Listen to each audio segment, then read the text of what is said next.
All right, so I have 10 minutes to tell you why you should not ignore your little customers. And I can probably do it in 7.5, so we'll see. A little bit about me. My name is Arjun Devgan. I'm VP of Customer Success at a life science analytics company based out of Redwood City called Comprehend. I own the entire post-sales delivery experience at Comprehend, so that's implementation, training, customer success, and support, which is nice because I get to get all my teams focused on putting the customer at the center of their universe. Prior to Comprehend, I spent 12 years with NetSuite, 12 incredible years at NetSuite. I joined them as a startup. I spent the next decade working very closely with over 100, actually probably hundreds of both small and large customers, really helping them help their business scale. I was a consultant. I was a project manager. I eventually ran customer success and professional services for one of NetSuite's business segments. Definitely spent a lot of time with smaller customers. Before that, I was early sales employee at Intact, and I also implemented Salesforce. So as I like to say, I've spent the last 15 years in the cloud, just kind of relaxing in the cloud. The other thing that's interesting is, like many of you in the room, I have actually interfaced with the customer success group in many Bay Area enterprise software companies by virtue of being their customer. So I'm actually a customer of several of the companies at the bottom of the screen there, and I'm a very small customer. So it's a very interesting experience. Gives me good perspective for this presentation. So the SAS Shift, right? So we all know that customer success was born out of the subscription economy. The move from on-prem software to SaaS resulted in companies actually caring about life after the sale and life after the initial implementation. And the customer success manager role was born out of the fact that these applications were not only easy to purchase and deploy, they were super easy to walk away from. You could just make up your mind one day. Within 3 months, you were off the SaaS-based application, sometimes maybe even overnight.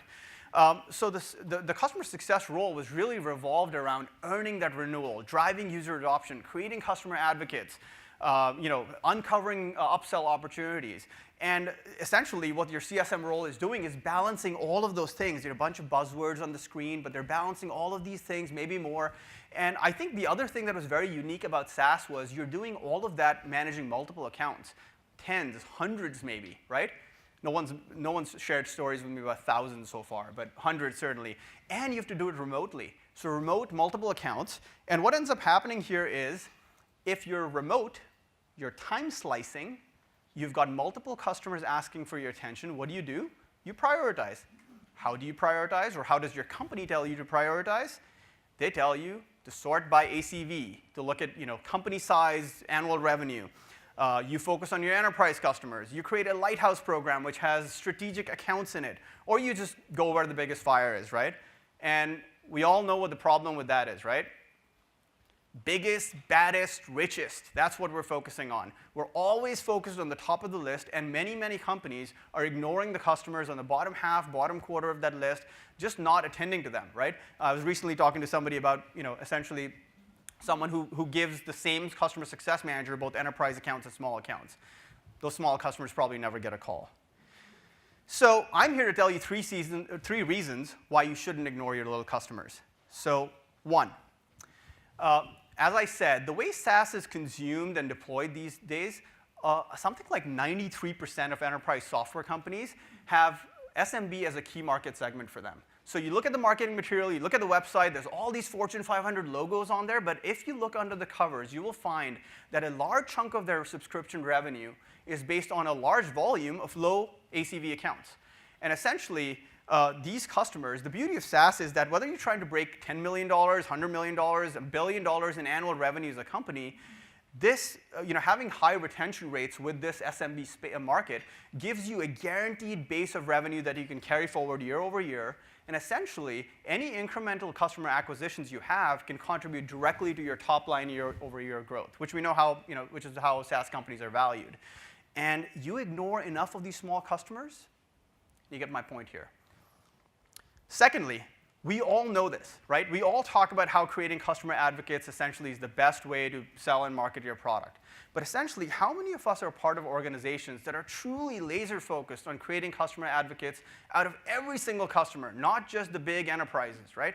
How many of us are part of organizations that are really focused on removing all negative perception of your company and your product in the market? A small customer or their CEO can still be somebody who has a huge degree of industry influence, right? They could be somebody who goes to industry events, somebody who's really well connected in the network. And if you underservice that small customer, or if that CEO has a negative experience with you, you could be unwittingly generating really bad press for your company at an industry event. On the other hand, if you partner with that CEO, build trust with her, and understand her use case as a user, understand her challenges as a customer, she could be out there doing your selling for you. Third, tell you a little story. Early day as a consultant at NetSuite, I was plugging away, configuring software in a crib bedding wholesaler's warehouse in Sausalito, California. They were a startup. I could tell they stretched their budget to buy my time to deploy this really important software, NetSuite, right? You fast forward 8 years, and that company, they're called Serena and Lily, are one of the hottest online retailers of high-end boutique home decor. They've got a cult following of customers. They've got Hollywood's who's who buying items from there. And just imagine what their use of NetSuite, how their use of NetSuite evolved over those 8 years. And imagine what their ACV graph looks like to NetSuite. Right? That's how it looks. And if your customer's business explodes, either directly or indirectly as a result of your product, they're going to need more software. They're going to need more of whatever software you sell them. And they will turn into that brand, that logo, that publicly traded company that you yearned. You just didn't know it. So what I would like to leave you guys with today is a checklist and my guidance on sort of what you should be doing within your organization to focus on your SMB accounts. So first, you have to have an SMB-specific strategy. You can't have one-size-fits-all. What's working for your enterprise customers will not work for your SMB customers. So have a SMB-specific strategy. Always assign a CSM, even to your smallest accounts. And don't say you have an SMB-specific strategy if you're not implementing it via formal touchpoints that include a QBR or something, some sort of formal touchpoint with that customer. It doesn't matter if you call them every week. It doesn't matter if you call them every month. You should have at least some touchpoints throughout the process. Also, when you're serving the small to mid-sized market, you will never have 5 or 10 accounts. You'll have tens, hundreds of accounts you're servicing. It is really important that the CSM have a pulse on the renewal ranking, as we call it, right? How likely they are to renew. And what you need to do is make some calls. If you can't make calls, send out a survey, ask the NPS question. You have to find out what their customer thinks about your product. If you don't know what they think about your product, you're not going to be able to act on it. So it's really important to micromanage that renewal ranking and find a way to get access to that information. And the third thing I'll talk about is your customer has a website, a blog, a social media presence. I think a lot of us are underutilizing social media today. Their leaders are on LinkedIn. They're influencers, or they're writing articles. They're on Twitter. Find a way to network into their network so you can get a pulse on what their problems are, how big they are as influencer within their industry, how their business is doing, what their challenges are, because then you can tailor a customer success plan to that customer's needs. And back in the day, this used to be called walking the hallways, right? You don't need to do that anymore. All this data is at your fingertips, and you can access it and do that sitting at your desk and do that across multiple accounts. So that's my presentation. Thank you very much.